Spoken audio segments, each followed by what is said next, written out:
Nous saluons tous les enfants de Dieu. La grâce et la paix de notre Dieu soient multipliées au nom de Jésus-Christ. Poursuivons l'enseignement sur le renoncement aux œuvres mortes. Donc, dans le renoncement aux œuvres mortes, il s'agit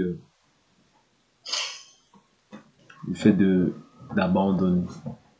Quand on dit qu'on renonce, Dieu, par son esprit, nous convainc de certaines actions, mais c'est une collaboration. Ouais, c'est-à-dire que quand je dis que je renonce à quelque chose, je collabore avec l'Esprit de Dieu. D'accord ? Ce n'est pas une obligation, c'est une collaboration. Parce que Dieu sait ou bien connaît les projets qu'il a formés pour nos vies. Et il nous dit que ce sont des projets de paix et non de malheur, de bénédiction et non de malédiction. En cela, nous devons comprendre que tout ce que Dieu fait est bon. C'est-à-dire, si Dieu te demande de renoncer à quelque chose, ce n'est pas pour lui, mais c'est pour toi, c'est pour ton bien à toi. Ouais, c'est pour ton bien à toi et c'est pour qu'il soit avec toi dans tout ce que tu entreprends et dans tout ce que tu fais. D'où l'importance de comprendre que quand je fais quelque chose, quand je prends l'initiative de dire ou de faire quelque chose, du moins de renoncer à un acte quelconque, c'est pour ton bien. Dis-toi toujours que c'est pour ton bien. Ok ? Dis-toi toujours que c'est pour ton bien. Même si la chose paraît difficile, même si la chose te paraît à certains moments impossible, mais sache que derrière chaque action que tu fais pour le Seigneur, il y a une bénédiction qui s'y attache. Ok ? Il y a une bénédiction qui s'y attache. Parce que tu renonces pour le Seigneur, Dieu aussi te fera du bien. Ok ? Dieu aussi te fera du bien. Parce que la Bible nous dit, si nous persévérons, ouais, nous régnerons aussi avec lui. Vous comprenez ? Donc, il y a toujours une bénédiction qui est attachée au fait de pouvoir observer ce que Dieu te demande de faire. Toujours. Oui. Toujours. Et ceci, c'est pour encourager. Oui. Cela aussi, le Seigneur le fera pour t'encourager. Donc, ne perds pas espoir. Ne te dis pas c'est trop dur. Ne te dis pas je suis jeune, j'ai encore le temps. Non, le temps, je vous ai dit que le temps nous est imparti. Le temps ne nous appartient pas, mais le temps appartient à Dieu. Ouais. Du fait que le temps appartient à Dieu, moi je dois seulement racheter le temps et vivre une vie de sanctification afin que Dieu soit glorifié. Ok ? C'est très important. Je prends une écriture que vous connaissez, bien sûr.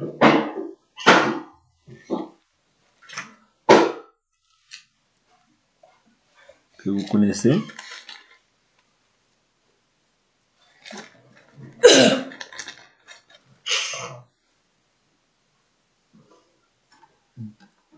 Vous connaissez.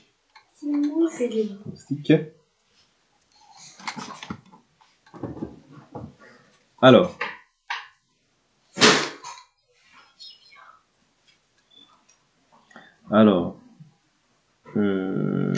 Je vais dans Matthieu, chapitre 10. Matthieu, chapitre 10.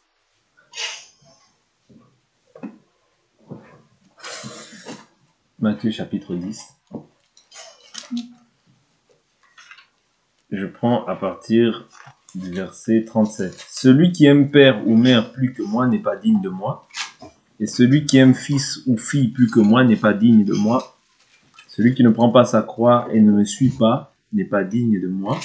Celui qui aura gardé sa vie la perdra. Et celui qui aura perdu sa vie à cause de moi la retrouvera. Donc ici, suivre Jésus est lié au fait de perdre. Ouais, perdre sa vie. Perdre sa vie, c'est alors que tu la retrouves. Il faut comprendre la notion du service vis-à-vis du Seigneur. Il faut comprendre la notion du service. Quand tu dis que tu sers Dieu, c'est-à-dire que tu perds ta vie. Tu acceptes délibérément de perdre ta vie. Voilà pourquoi le symbole qui est attaché même au fait de perdre sa vie, c'est que quand tu es baptisé, on plonge ta vie dans les eaux. C'est-à-dire que c'est le symbole de la mort avec Jésus. D'accord ? Et lorsque on te ressort des eaux, c'est le symbole de la résurrection avec Jésus. C'est-à-dire que, de même que Jésus est mort, enseveli, ressuscité le troisième jour, le symbole qui est attaché à cela, c'est le fait qu'on te plonge dans les eaux, c'est-à-dire ton ancienne vie est enterrée dans les eaux, et maintenant lorsqu'on te ressort des eaux, c'est comme si tu étais ressuscité avec Dieu, avec Christ dans les lieux célestes. Ouais, et ta vie maintenant est placée en Jésus-Christ dans les lieux célestes. Donc il est très important de comprendre que il y a toujours la notion de perdre, si tu veux gagner. Okay? Si tu veux gagner, tu dois d'abord renoncer, abandonner. Ce qui est pour toi comme un gain, tu dois le voir aujourd'hui comme de la boue afin de gagner le royaume. Qu'est-ce qui pouvait être un gain pour toi? La haine pouvait être un gain pour toi. La jalousie pouvait être un gain pour toi. Voyez? La magie pour certains pouvait être un gain pour eux. Les hostilités, tout ça, ça pouvait être un gain pour toi. Mais aujourd'hui, si tu veux suivre Jésus, Jésus te conseille de renoncer à ça.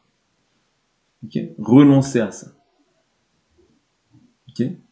Donc, il y a plusieurs cas de figure. Il peut y avoir une femme qui peut être, ou bien un homme, qui peut-être était gigolo, ou bien une femme qui était peut-être prostituée et qui gagnait beaucoup d'argent. Mais lorsqu'elle vient à Jésus, elle doit renoncer à cette vie-là pour suivre Jésus. Et c'est là où il y a des difficultés. C'est-à-dire que on veut suivre Jésus, mais avec notre propre vie. On veut suivre Jésus, mais tout en écoutant les musiques du monde. On veut suivre Jésus, mais tout en étant vêtu d'une manière qui n'est pas décente, pudeur et modeste. On veut suivre Jésus, mais comme nous on veut. Ça ne se fait jamais. Ça ne se fait jamais. Oui? Parce que je vous ai toujours dit qu'il y a un modèle qui est déjà posé. Toute personne qui croit, c'est soit il accepte, ou soit il refuse. Jésus dit, celui qui n'est pas avec moi est contre moi. Et celui qui n'assemble pas avec moi, il disperse. Vous comprenez? Suivre Jésus selon sa volonté, c'est clairement dire, bien déclarer publiquement que moi je ne serai pas sauvé. Parce que Dieu ne peut pas te sauver si toi tu veux faire comme toi tu veux. Parce que selon Dieu, c'est de l'orgueil. C'est de l'orgueil. Parce que le plus grand des commandements, c'est lequel? Prenons-le un peu rapidement dans le livre de Marc. Le plus grand des commandements. Alors. Le plus grand commandement. Marc chapitre 12. Verset 28.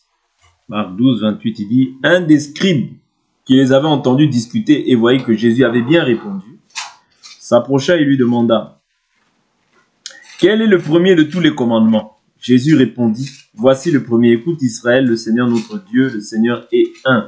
C'est-à-dire, quand toi tu crois, tu dois croire que le Seigneur est un. Il n'y a pas deux dieux, il n'y a pas trois dieux, il n'y a qu'un seul Dieu.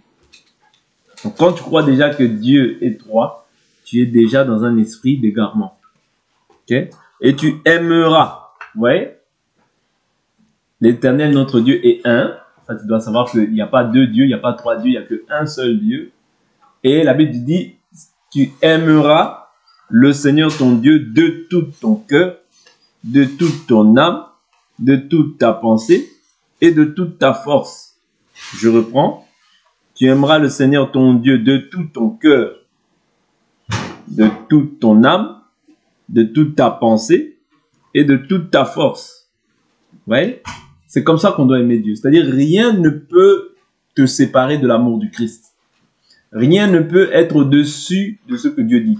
Voilà pourquoi nous avons lu dans Matthieu 10, je crois, où il est écrit, celui qui aime père ou mère ou fils plus que moi n'est pas digne de moi. C'est-à-dire que tu n'aimes pas Dieu de tout ton cœur lorsque ton fils, ta fille, ta femme, ton père, ta mère peut être un obstacle à l'évangile. Tu n'aimes pas Dieu de tout ton cœur. Tu dois être prêt, ouais, tu dois être prêt c'est-à-dire à mettre Dieu à la première place dans tout ce que tu entreprends, dans tout ce que tu fais. Mettre Dieu à la première place dans tout ce que tu fais. Ouais. Aimer Dieu de tout son cœur, toute son âme, toute sa pensée, toute sa force, c'est comme ça.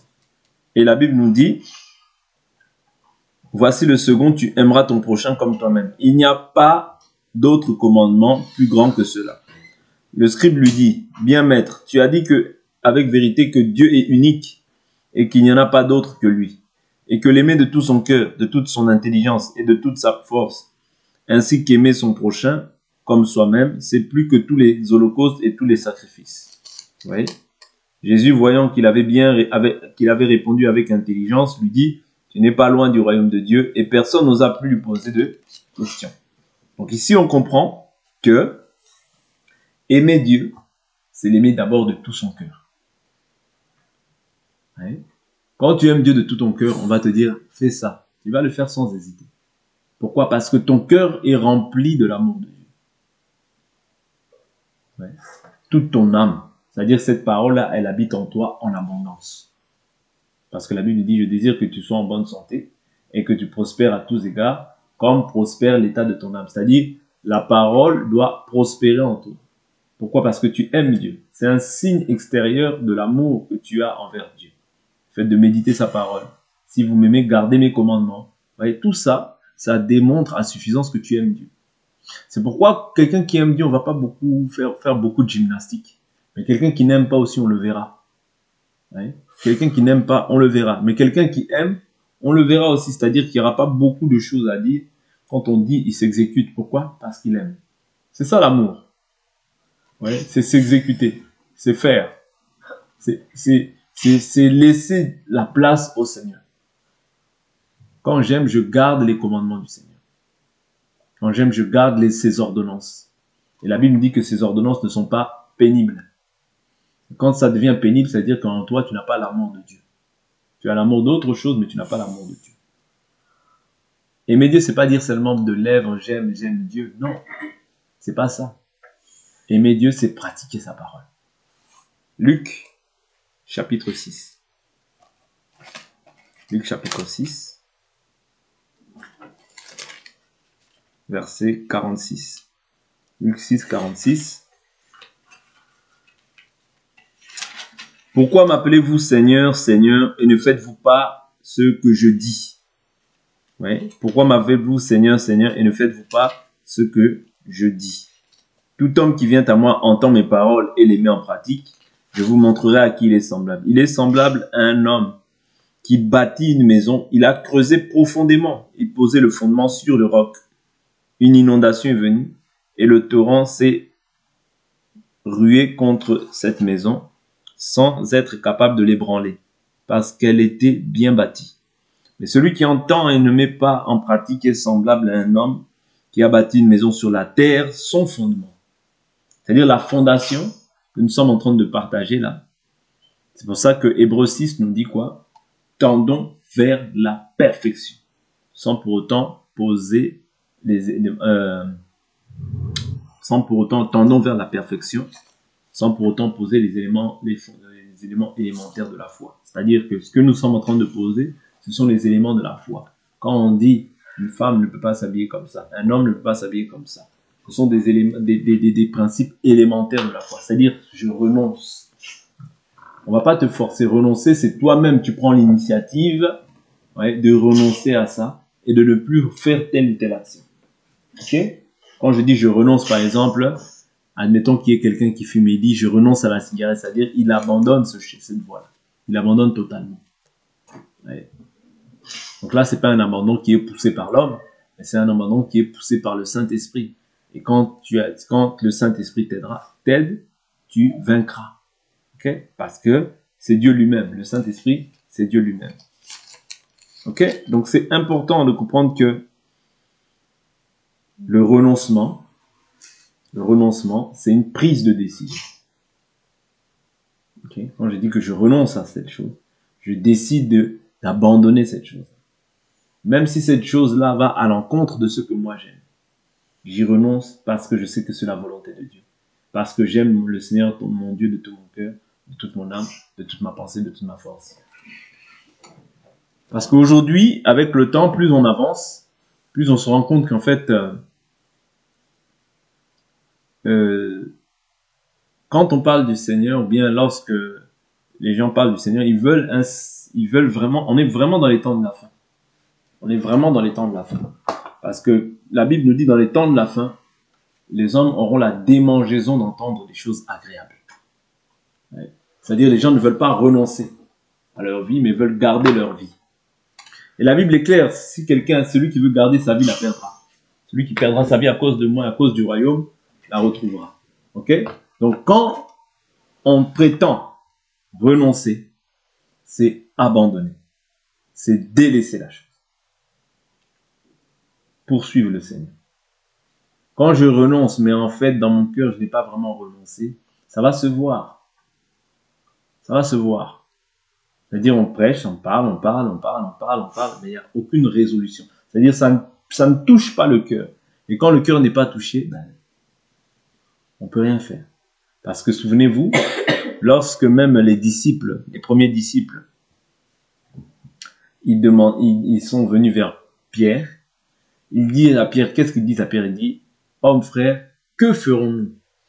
La Bible dit, ils eurent le cœur vivement touché. Ça c'est Acte 2, 37, je crois, 36, 37. Il dit, ils eurent le cœur vivement touché. C'est-à-dire, il faut que ton cœur soit touché. Ouais. Pour renoncer à tout ça. Si ton cœur n'est pas touché, on va parler. Mais comme ton cœur n'est pas touché par ces choses-là, tu as l'impression que c'est de la... Voilà, souvent on a l'impression que c'est des choses, c'est des fables. On se réunit pour se réunir. Non. Chaque réunion, chaque convocation, ouais, parce que c'est une convocation solennelle. C'est-à-dire le fait de se réunir comme ça, de pouvoir partager la parole, c'est afin de nous perfectionner. Parce que c'est une recommandation que le Seigneur a fait à ses enfants. Ok? De nous exhorter chaque jour sur notre très sainte foi, afin que personne ne puisse s'endurcir par la séduction du péché. C'est une recommandation. Donc nous tous tels que nous sommes là, nous sommes appelés à aller de perfection en perfection. Nous sommes appelés à aller de gloire en gloire, de progrès en progrès. Okay? Nous ne sommes pas appelés à régresser. Nous sommes appelés à aller de l'avant. Je prends une écriture qui m'est venue à l'esprit tout à l'heure. Si je la trouve, c'est bien. Alors.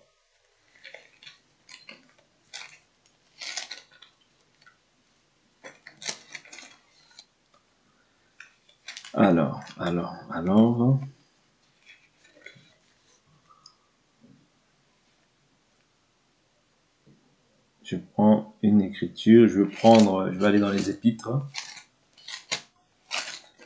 Je vais aller dans les épîtres rapidement. Pour voir aussi comment les gens se sont détournés, prendre des exemples. Je crois que c'est 1 Thessaloniciens qui parle de ça. 1 Thessaloniciens, voilà. 1 Thessaloniciens chapitre 1. Je prends à partir du verset...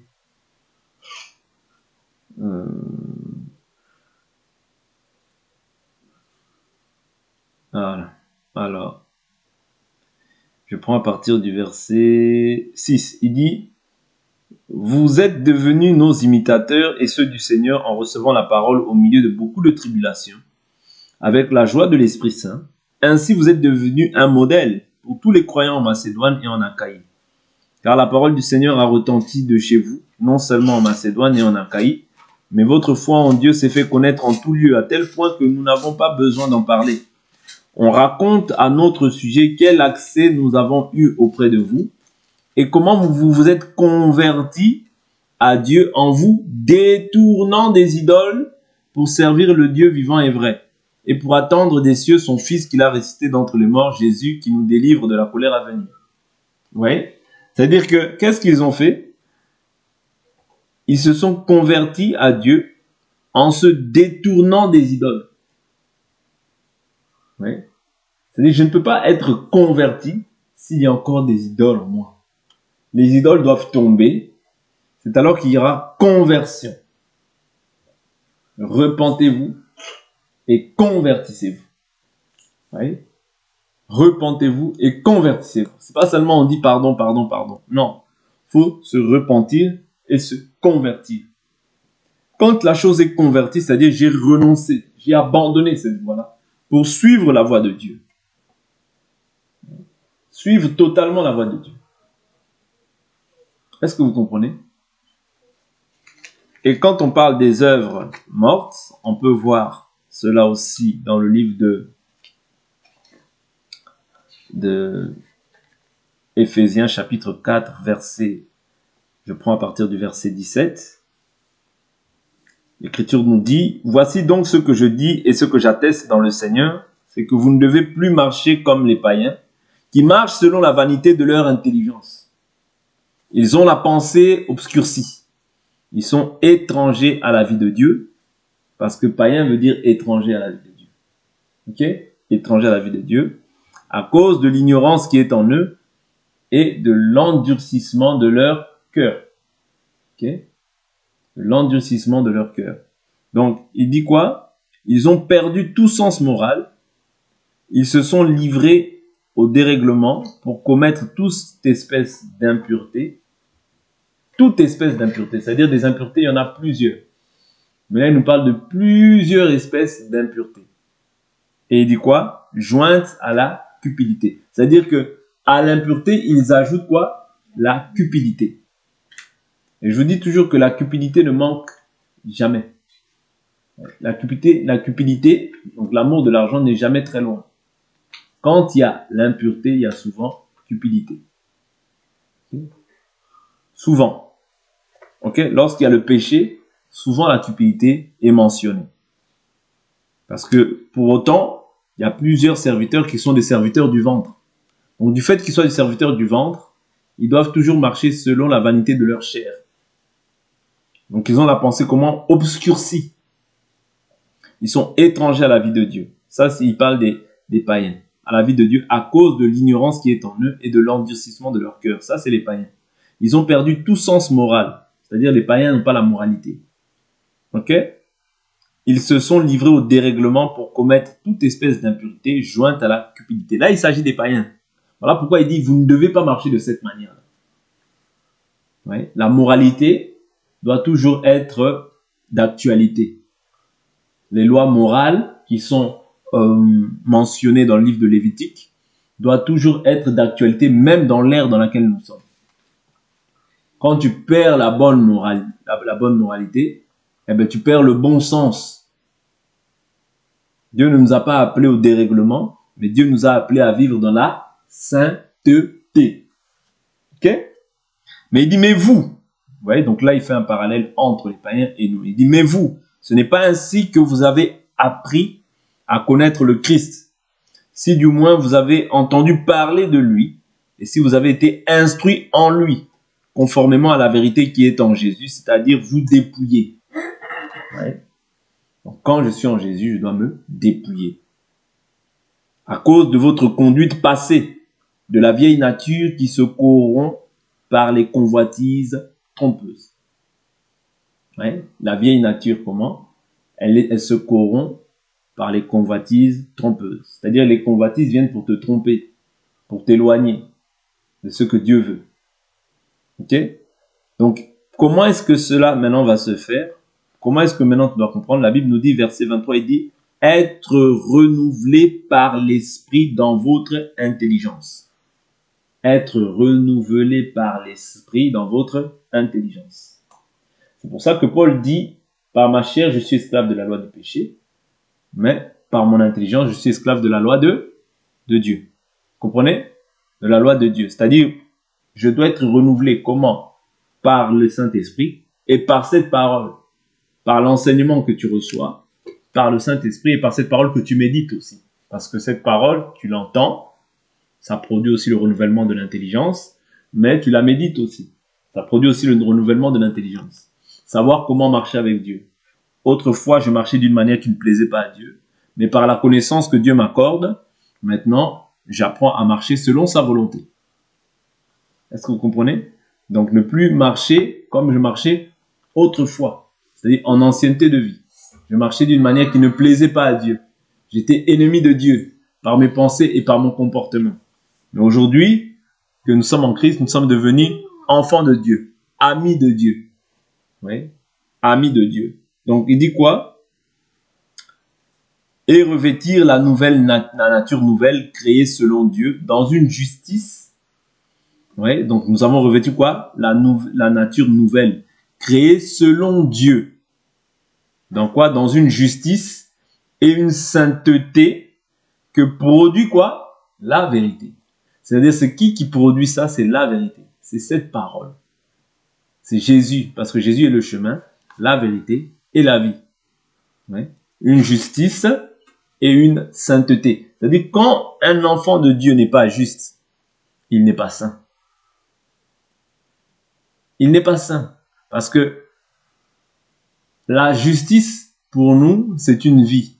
Je dois être juste dans mes voies. Je dois marcher selon la justice de Dieu. Parce que la justice de l'homme n'accomplit pas la volonté de Dieu. N'est-ce pas? Je crois qu'il y a une écriture qui dit ça. Oui. Mais la colère de l'homme n'accomplit pas la justice de Dieu ou quelque chose comme ça. Donc moi, en tout cas, en tout point, je dois être juste. Je dois être juste, m'efforcer à marcher dans la justice, à ne pas marcher dans l'injustice.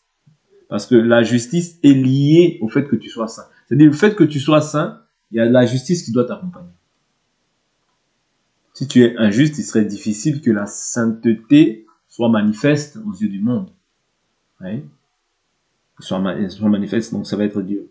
Donc ça, tout cela, qu'est-ce qui produit ça? C'est la vérité.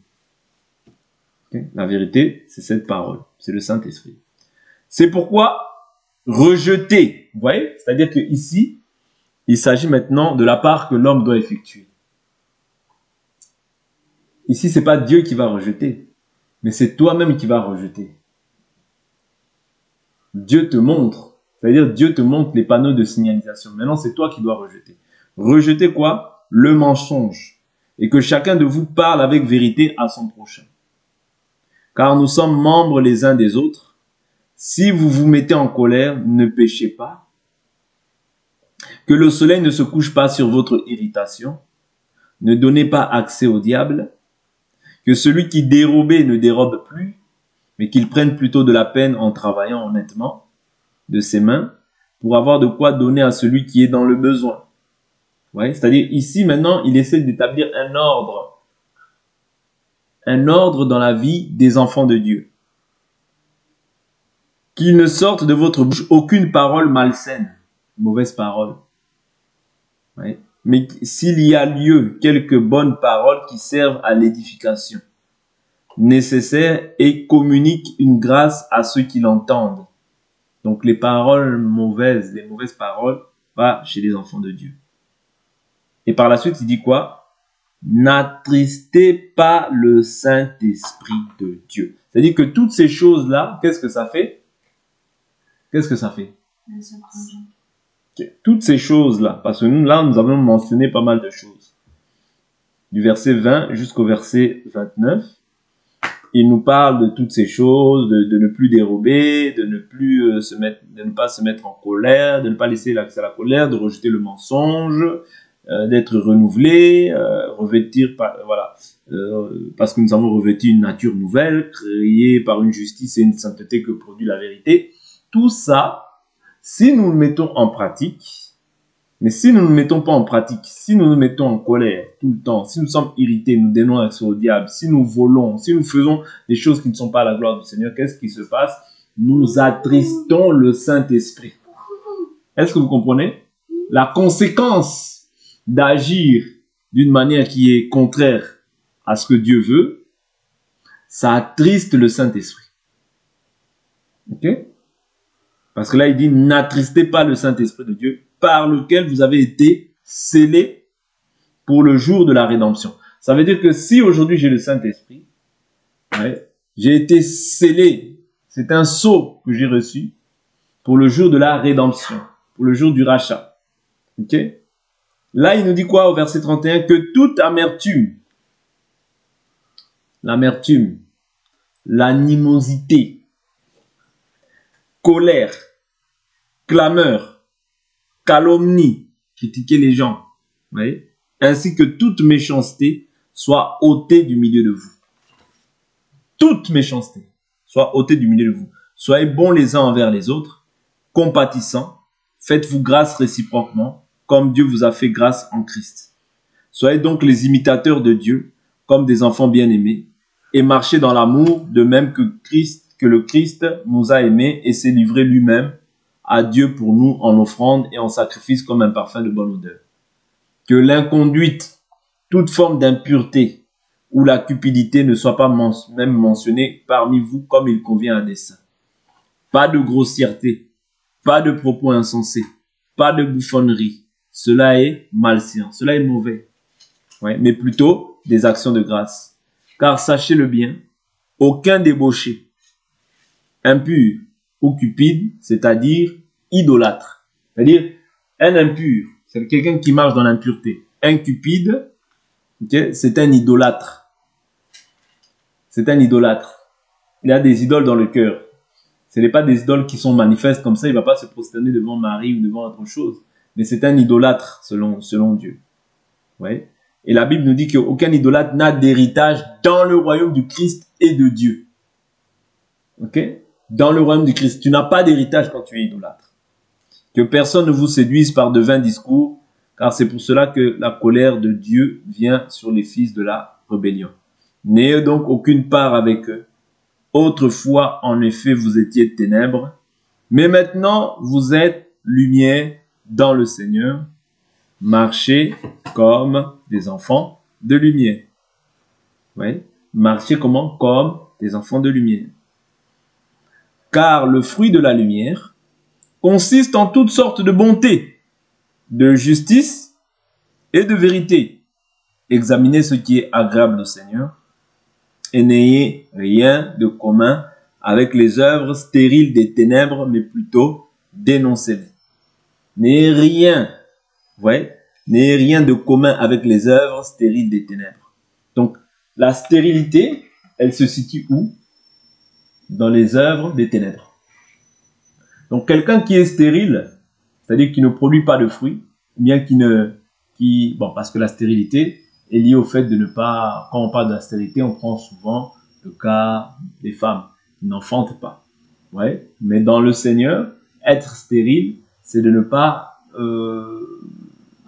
produire d'œuvres bonnes, par exemple. Ouais.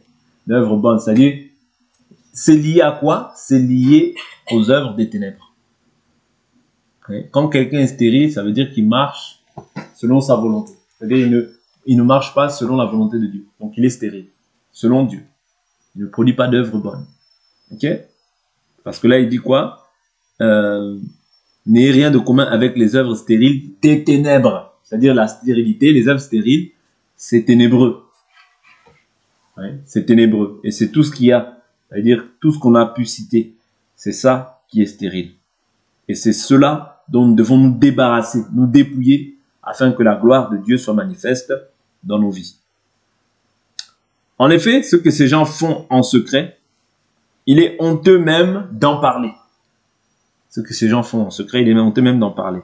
Mais tout cela, une fois dénoncé, apparaît à la lumière, car tout ce qui apparaît est lumière. Oui, donc c'est très important. Il dit, c'est pourquoi il est dit, réveille-toi, toi qui dors, réveille-toi, relève-toi d'entre les morts, et le Christ resplendira sur toi. C'est-à-dire que quand tu te réveilles, le Christ doit resplendir sur toi. Veillez donc avec soin sur votre conduite, non comme des fous, mais comme des sages. Rachetez le temps, car les jours sont comment? Mauvais.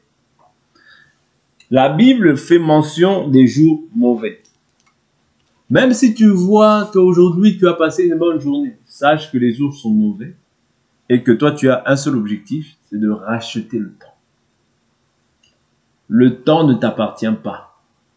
Ok? Le temps ne t'appartient pas. Nous sommes dans une marche et nous devons arriver à une destination. Et pour cela, il faut que tu abandonnes ta vie au Seigneur afin que Dieu prenne maintenant la place dans ta vie. Si ce n'est pas le cas, je vous assure que Dieu ne sera pas glorifié dans ta vie. Voilà pourquoi rachète le temps. Ne prends pas ce temps-là comme si c'était un temps d'amusement. Prends ce temps-là au sérieux. Ce temps-là, c'est un temps qui te permet de t'examiner. Est-ce qu'il y a encore quelque chose en moi qui n'est pas à la gloire du Seigneur? Est-ce qu'il y a encore quelque chose qui ne glorifie pas Dieu? Et s'il y a quelque chose, rejette-le avant qu'il ne soit trop tard. Un jour, il sera trop tard. Un jour, il sera trop tard. Et tout ce que nous partageons là, je vous le dis toujours que devant le tribunal de Christ, ouais, quand tu seras devant le tribunal de Christ, tu rendras compte de la manière dont tu as vécu dans ce corps. Donc, préparons-nous à la rencontre de notre Créateur.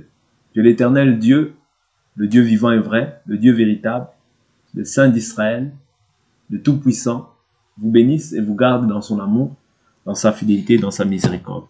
Aujourd'hui, on en a fini, on va prier au nom de Jésus-Christ.